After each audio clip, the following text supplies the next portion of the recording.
Bismillahirrahmanirrahim. Assalamualaikum warahmatullahi wabarakatuh. Waalaikumsalam warahmatullahi wabarakatuh. Alhamdulillahirabbil alamin. Wassalatu wassalamu ala nabiyyina wa maulana Muhammadin wa ala alihi wa sahbihi ajma'in. Rabbana shrah lana sudurana wa yassir lana umurana wahlul 'uqdatan min alsinatina yafqahu aqwalana. Amin amin ya rabbal alamin.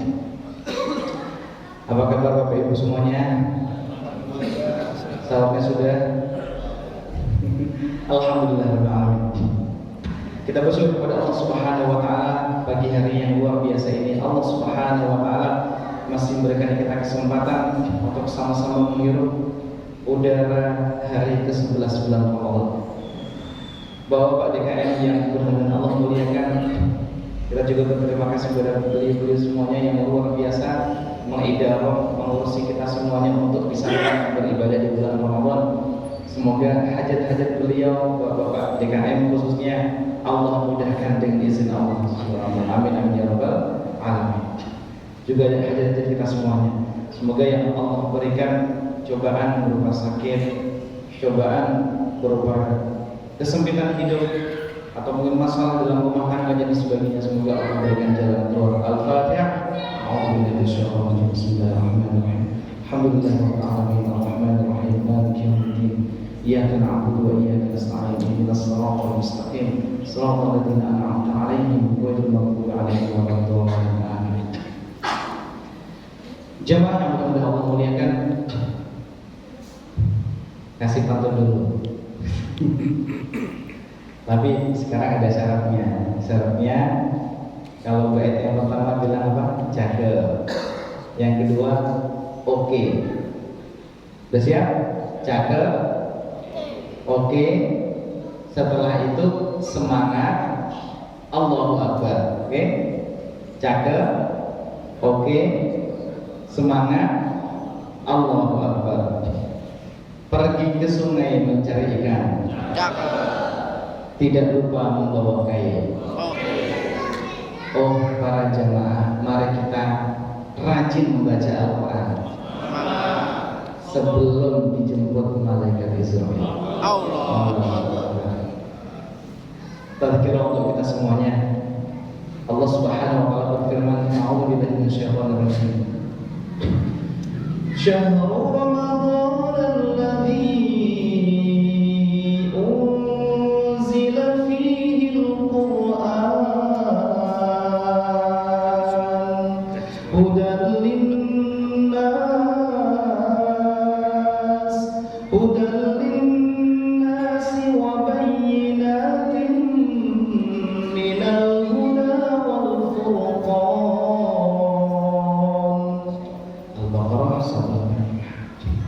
Syahrul Ramadan, bulan Ramadan adalah bulan diturunkan Al-Quran. Ini sudah sering kali saya rasa diulang oleh para asatid, para khatib, ya ustaz dan sebagainya. Karena memang itulah yang disampaikan Allah dalam Al-Quran. Syahrul Ramadan, bulan Ramadan adalah bulan diturunkannya Al-Quran. Alladzi unzila fihi Al-Quran hudal linnas, sebagai petunjuk untuk umat manusia. Wa bayyinatin minal huda wal furqan, dan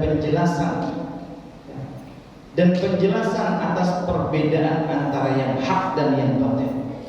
Maka sungguh terang, memang selama ada dunia ini akan ada hak dan batil, akan ada kebenaran dan akan ada apa? Kemungkaran, dan itu tidak akan pernah selesai hingga yaumul qiyamah. Maka di mana kita berdiri, pastikan kita berada di posisi yang hak ataupun kebenaran. Jamaah yang mudah-mudahan Allah muliakan, Al-Quran Allah turunkan untuk menjadi solusi bagi hidup kita. Di bulan yang mulia ini, tadi sudah Allah firmankan ya, Syahrul Ramadan alladzii unzila fil Quran. Ramadan bulannya Al-Quran. Maka sekarang kita diuji bagaimana interaksi kita dengan Al-Quran.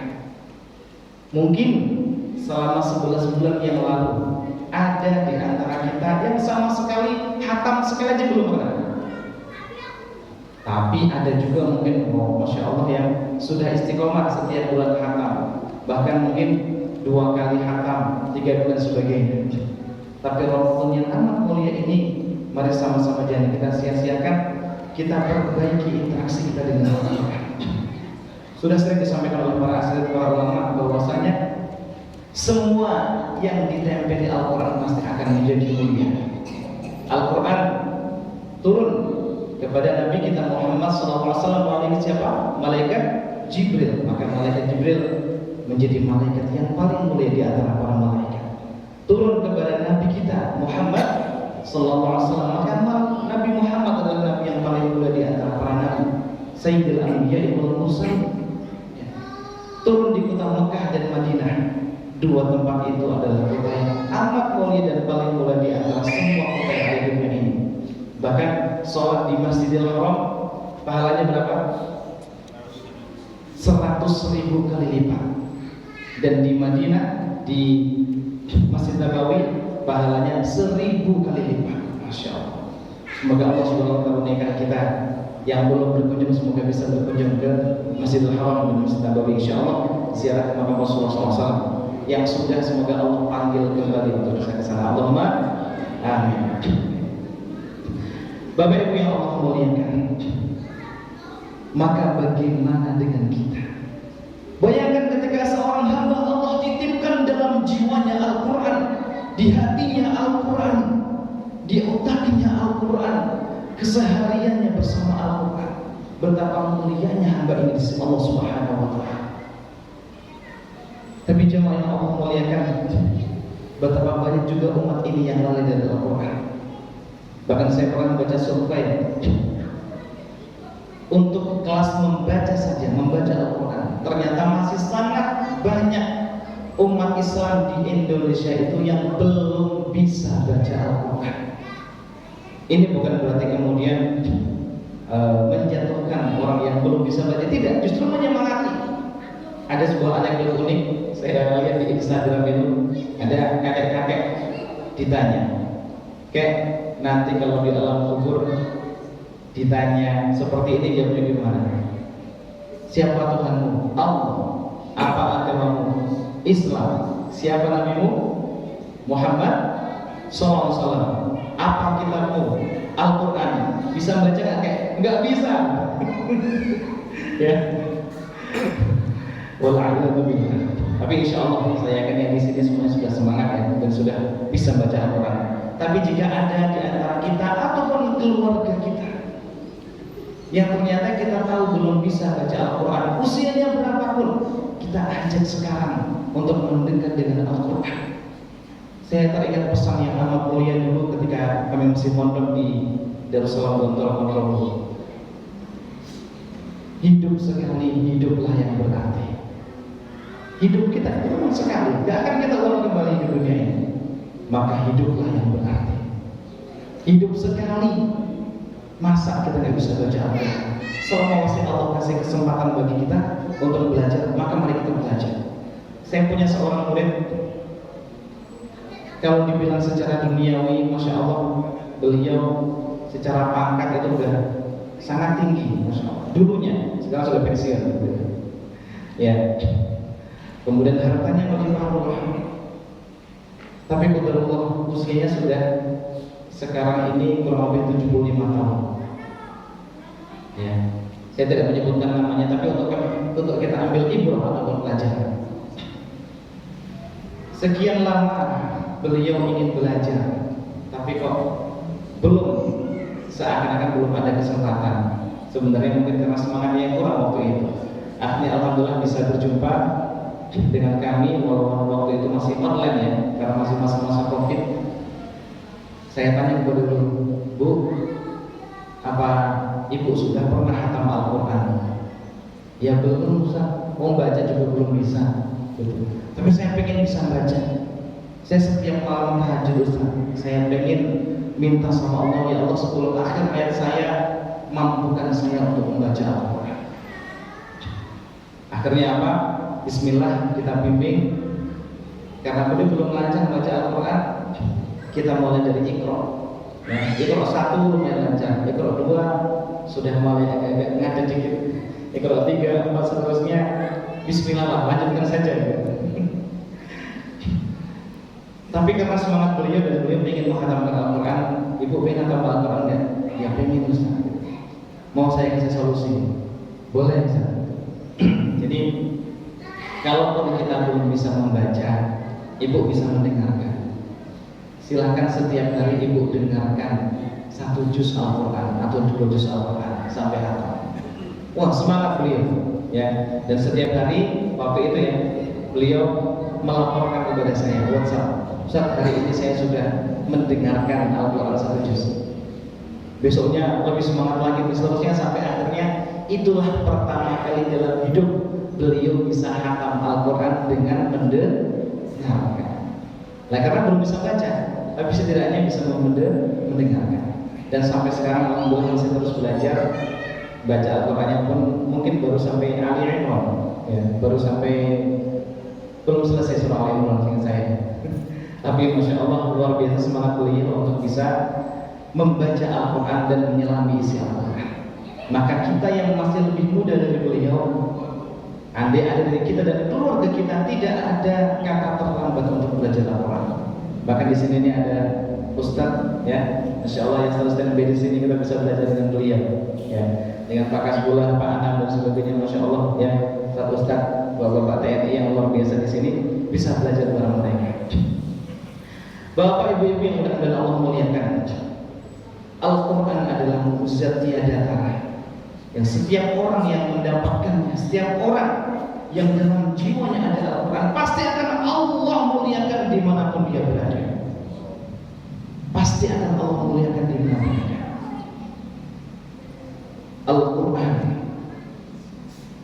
adalah kalam yang paling mulia, kitab yang tidak pernah akan ada kitab lagi yang menyamai dengan Al-Quran. Maka jika Allah menitipkan Al-Quran itu dalam jiwa kita, dalam dada kita, atau mungkin anak-anak kita, bersyukurlah, karena ternyata dari sekian miliar manusia, kok Allah berkenan menitipkan kalamnya kepada kita, menitipkan firman-Nya kepada kita. Sampai pun kok hafalnya berqul huwallahu ahad, misalkan kita bersyukur kepada Allah. Tapi kalau sudah bersyukur kan la isyaratum la azidannakum. Jangan mencukupkan dengan qul huwallahu saja. Yang qul huwallahu kan sudah 3 kali, sudah pahalanya seperti baca hatam Al-Qur'an saja. Nanti lama-lama semua orang pengennya baca qul huwallahu saja, enggak baca yang lain. Ya, jadi qul huwallahu-nya tetap boleh gitu kan ya. Bahkan di beberapa tempat ya, ketika tarawih ya, banyak yang kemudian yang khususnya 20 rakaat tambah 3. Di rakaat kedua rata-rata bacanya qul huwallahu ahad, ya kan? Kalau yang 8 rakaat tambah 3 kayak kita mungkin agak jarang yang rakaat keduanya baca qul huwallahu ahad. Tapi itu memang juga ada dasarnya. Karena Masya Allah luar biasa, dulu itu memang kejadian nyata. Ya, saking banyak sahabat, tidak semua bisa sholat tertampung di Masjid Nabawi. Dan Masjid Nabawi belum sebesar yang ada sekarang itu. Ya, dulu masih kecil masjidnya, ya. Dan itu nempel dengan rumahnya Rasulullah SAW dan Siti Aisyah. Jadi ada tempat lain yang kemudian para sahabat sholat di daerah tersebut. Nah, ada seorang sahabat Nabi SAW yang kalau sholat jadi imam itu, beliau selalu di rakaat yang kedua itu bacanya adalah surah Al-Ikhlas. Setiap kali dia imam, yang kedua pasti Al-Ikhlas. Itu berjalan sekian lama sampai kemudian ada sahabat yang jadi makmum protes. Pak Imam gitu, bahasa sini. Kenapa engkau kalau sholat rakaat kedua selalu baca Al-Ikhlas? Memang gak ada surah yang lain. Apa kata sahabat ini? Kata beliau, kalau saya dilarang untuk baca surah Al-Ikhlas, saya tak pensiun jadi imam. Ya. Loh, kok seperti itu gitu? Maka kemudian perkataan ini sampai kepada Rasulullah SAW. Kemudian Rasulullah SAW suatu hari menemui atau bertemu dengan imam ini, dengan sahabat ini yang jadi imam. Kemudian ditanya oleh Rasulullah, wahai sahabatku, bahasa kira seperti itu ya, kenapa engkau di rakaat yang kedua, kata sahabat-sahabat menjadi umum selalu bersurah Al-Ikhlas. Kata beliau apa? Kata sahabat ini, karena saya cinta dengan surah Al-Ikhlas. Karena dalam surah Al-Ikhlas itu ada sifat-sifat Allah yang amat luar biasa. Qul huwallahu ahad, Allah itu Esa. Allahu as-samad, Allah tempat bergantung. Ya. Lam yalid wa lam yulad, tidak beranak dan tidak diperanakan. Walam yakul lahu kufuwan ahad. Satu surat itu semuanya tentang Allah Subhanahu wa taala, tidak ada pembahasan tentang makhluk. Maka beliau sangat suka dengan surah ini. Maka apa sabda Rasulullah? Hubbuka iyyaha tudkhilukal jannah. Cintamu sama surah Al-Ikhlas itu mengantarkanmu masuk surga. Masya Allah. Nah, tapi kalau zaman sekarang boleh apa enggak? Ya boleh. Tapi usahakan niatnya seperti itu. Jangan niatnya cuma karena pendek. Ya, karena paling hafal surah Al-Ikhlas. Tapi niatkan seperti sahabat tadi. Kenapa? Ya Allah, saya cinta dengan surah Al-Ikhlas karena ada asma-asmamu, sifat-sifatmu dalam surah Al-Ikhlas. Dan semoga menjadi wasilah kita semuanya. Allah muliakan dengan surganya. Allahumma amin. Jamaah yang mudah-mudahan Allah muliakan. A'udzu billahi minasyaitonir rajim. Taha ma anzalna 'alaikal Qur'ana litashqa. Taha. Kami tidak menurunkan Al-Qur'an agar kalian itu litashqa, merasa sedih, merasa susah. Jadi Al-Quran itu Allah turunkan bukan untuk menyusahkan kita, tidak. Tapi Al-Quran turun untuk menjadi solusi bagi setiap permasalahan kehidupan kita. Tapi masalahnya yang bermasalah kita sendiri kadang-kadang. Mau nggak kita merujuk kepada Al-Quran ketika kita punya masalah? Mau nggak kita mendekat kepada Allah ketika kita sedang Allah uji dengan masalah? Coba kita bayangkan. Ini kejadian nyata bagaimana dulu Rasulullah SAW suatu hari sedang berdakwah kepada para pembesar kafir Quraisy, ya, orang-orang kerennya lah, pejabat-pejabatnya, orang-orang kayanya, agnianya dan sebagainya. Ketika di tengah-tengah dakwah itu kemudian ada seorang yang buta, yang tidak punya kedudukan, tidak tampan dan kurang menawan secara fisik, tapi ternyata punya iman. Dan beliau mencuri dengar apa yang disampaikan Rasulullah. Ketika Rasulullah melihat, kemudian dalam bahasa Jawanya melengos, maka Allah tegur. Ini bukan berarti Rasulullah salah, tetapi Allah mengingatkan Rasul karena Rasulullah itu maksum. Maksum artinya tidak pernah melakukan kesalahan. Kalau ada kekurangan ataupun ada hal yang kemudian di mata manusia itu kurang, maka segera Allah kemudian berikan teguran. Maka Allah turunkan surah Abasa wa tawalla an ja'ahul a'ma. Abasa wa tawalla. Rasulullah berkata sama wa tawalla dan berbalik. An ja'ahul a'ma, ketika datang seorang a'ma. Apa a'ma? Orang yang buta. Siapa itu? Sahabat yang mulia, yaitu Abdullah bin Ummi Maktum. Abdullah bin Ummi Maktum.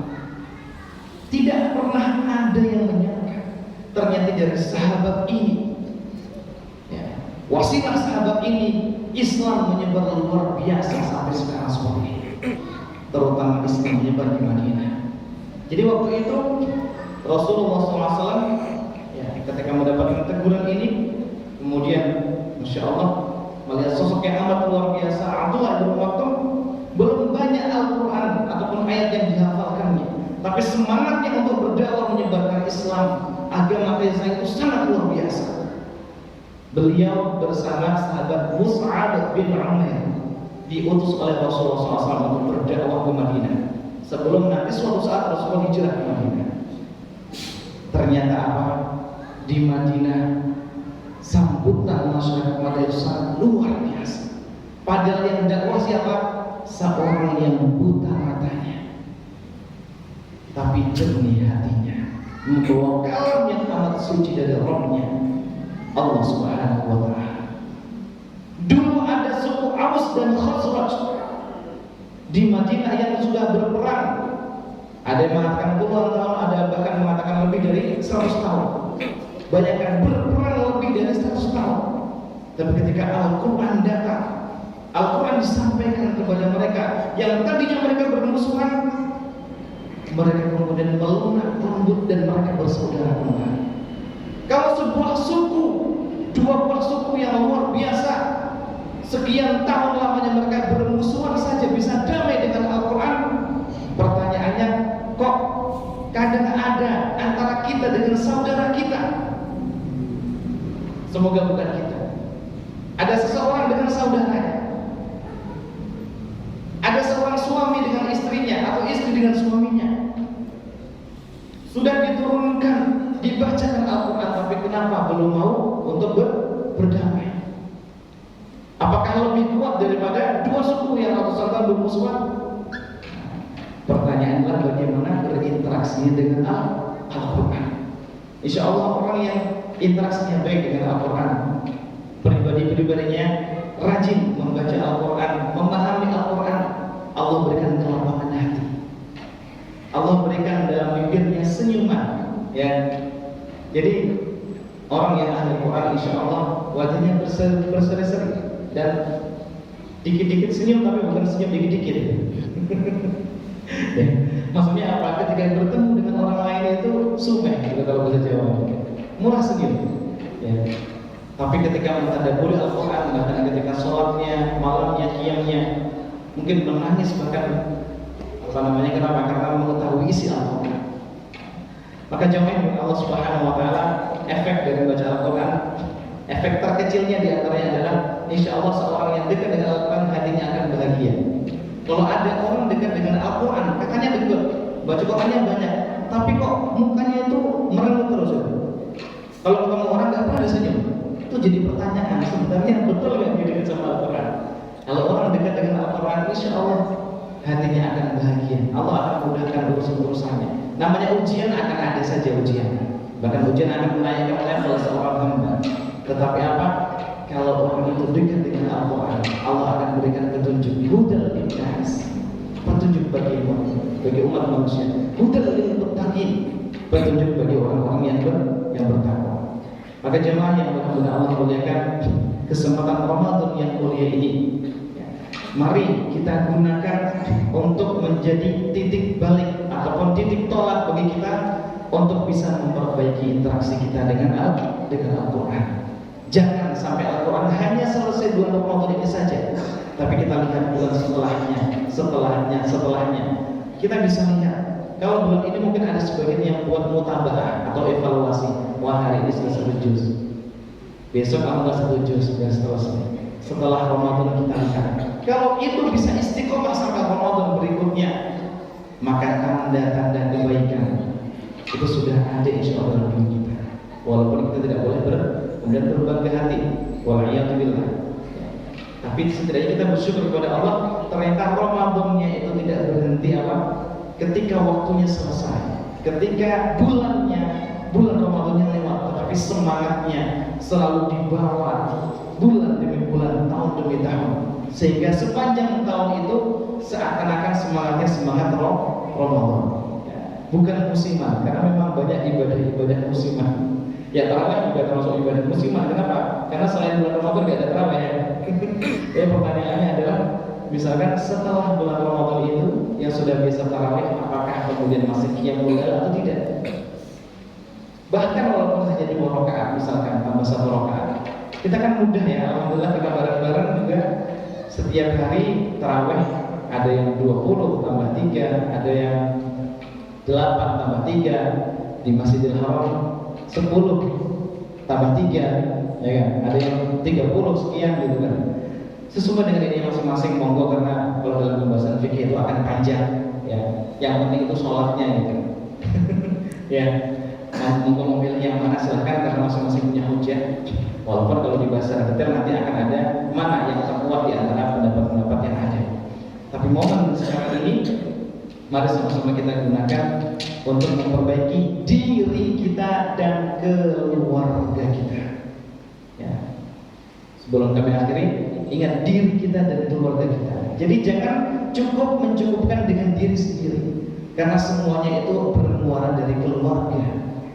Ya. Anak-anak yang soleh yang solehah bermuara dari keluarga. Maka kadang-kadang memang wajar kita menitipkan anak-anak kita misalkan ke pesantren ataupun ke sekolah-sekolah Islam dan sebagainya agar mereka jadi anak soleh solehah. Tapi ingat, ya, muara awalnya pada diri kita sebagai orang tua. Kita doain juga mereka, kita nyari uang yang halal nggak buat mereka, kita ngasih nafkah yang halal nggak buat mereka, kita mendidik mereka dengan baik atau tidak. Di sana itu kita nitip. Jadi jangan sampai kemudian ketika pesantrennya, ketika sekolahnya sudah berusaha dengan sebaik-baiknya, kemudian kok anaknya qadarullah ternyata agak nyeleneh gitu ya, kemudian menyalahkan sekolahnya. Kecuali kalau sekolahnya memang yang salah gitu kan. Tapi ketika sekolahnya normal-normal saja, yang jadi pertanyaan diri kita sendiri bagaimana? Karena tanggung jawab anak itu nanti yang ditanya sama Allah orang tuanya, bukan sekolahnya. Kitanya bukan sekolahnya. Jamaah yang mudah-mudahan Allah muliakan. Itu saja mungkin yang boleh kami sampaikan untuk pagi ini. Semoga semakin bermanfaat. Kemudian bisa sama-sama kita praktekkan. Target tilawahnya ya dipastikan mulai hari ini. Kalau yang misalkan kita belum hatam, pastikan Ramadan itu bisa hatam. Yang sudah sekali, alhamdulillah, buat 2 kali, 3 kali. Ya. Kemudian kajian-kajiannya dan sholatnya sebagainya bersama-sama kita tingkatkan dan kita jaga keluarga kita, anak-anak kita, istri kita. Semoga mereka semuanya senantiasa dalam lindungan Allah Subhanahu wa taala, dalam syariat Allah, dan nanti sama-sama kita bisa masuk surga Allah Subhanahu wa taala. Allahumma amin. A'udzubillahi minasyaitonir rajim. Bismillahirrahmanirrahim. Alhamdulillahirabbil alamin. Wassalatu wassalamu ala nabiyyina wa maulana Muhammadin wa ala alihi wa sahbihi ajma'in. Allahumma ighfir lana dhunubana wa liwalidina warhamhum kama rabbawna shighara. Ya Allah, ampunkanlah kami, kedua orang tua kami, pasangan-pasangan kami, anak-anak kami, ya Allah, keluarga kami, ya Allah, saudara-saudara kami, ya Allah. Ya Allah, ya Rabbal Alamin, berikanlah ya Allah di bulan yang suci dan mulia ini ya Allah kemampuan ya Allah untuk mendekat diri kepada-Mu ya Allah ya Rabbal Alamin. Terimalah amalan-amalan ibadah kami ya Allah. Terimalah amalan-amalan ibadah kami, puasa kami, sholat kami, tilawah kami ya Allah ya Rabbal Alamin. Ya Allah, jadikanlah Ramadan ini Ramadan yang terbaik dalam hidup kami selama ini ya Allah. Dan Ramadan yang akan datang bisa lebih baik lagi ya Allah ya Rabbal Alamin. Ya Allah, kami tidak tahu ya Allah akankah Ramadan ini menjadi Ramadan yang terakhir bagi kami ya Allah. Kami berdoa kepada-Mu masih menjaga Ramadan yang berikutnya dan seterusnya ya Allah. Tapi seandainya Ramadan ini yang terakhir ya Allah, maka berikanlah ya Allah kesempatan untuk maksimalkan ibadah kami ya Allah. Berikanlah kami kemuliaan ya Allah untuk bisa menghatamkan Al-Quran, untuk bisa dekat dengan-Mu ya Allah ya Rabbal Alamin. Jadikanlah anak-anak kami anak-anak yang soleh-solehah ya Allah, menjadi ahli Quran, ahli ilmu, ahli taqwa ya Allah ya Rabbal Alamin. Jadikanlah pasangan-pasangan kami ya Allah, istri-istri yang solehah ya Allah, yang taat kepada suaminya dan berlembut hati ya Allah ya Rabbal Alamin. Ya Allah, berikanlah kepada suami-suami ya Allah tanggung jawab dan keadilan ya Allah, dan kasih sayang kepada istri-istrinya, kepada anak-anaknya ya Allah ya Rabbal Alamin. Jadikanlah rumah tangga kami rumah tangga yang sakinah, mawaddah, warahmah ya Allah, bahagia sampai jannah-Mu ya Allah ya Rabbal Alamin. Ya Allah, sambungkanlah ya Allah hati-hati yang tercerai berai ya Allah dengan Al-Quran-Mu, dengan rahmat-Mu ya Allah ya Rabbal Alamin. Ya Allah, tolonglah kami semua ya Allah untuk senantiasa di jalan-Mu yang lurus ya Allah ya Rabbal Alamin. Berikanlah kami rezeki yang halal, yang berkah ya Allah ya Rabbal Alamin. Berikanlah kesempatan kepada kami dan keluarga kami ya Allah, sahabat-sahabat kami, untuk menunaikan haji dan umrah bersama-sama ya Rabbal Alamin. Ya Mujib السائلين يا مجيب السائلين اللهم اعتق رقابنا من النار اللهم اعتق رقابنا من النار اللهم اعتق رقابنا من النار bebaskan kami dan keluarga kami ayah kami ibu kami pasangan kami sahabat kami guru-guru kami ya Allah dari neraka ya Allah bebaskan kami dari neraka-Mu ya Allah ya Rabbal Alamin bebaskan kami dari neraka-Mu ya Rabbal Alamin berilah kami senantiasa hidayah ya Allah ya Rabbal Alamin Rabbana hab lana min azwajina wa dhurriyyatina qurrata a'yun waj'alna lil muttaqina imama Rabbana atina fid dunya hasanah wa fil akhirati hasanah wa qina adzabannar sallallahu ala sayyidina Muhammadin wa ala alihi wa sahbihi wa barik alhamdulillahi rabbil alamin al-fatihah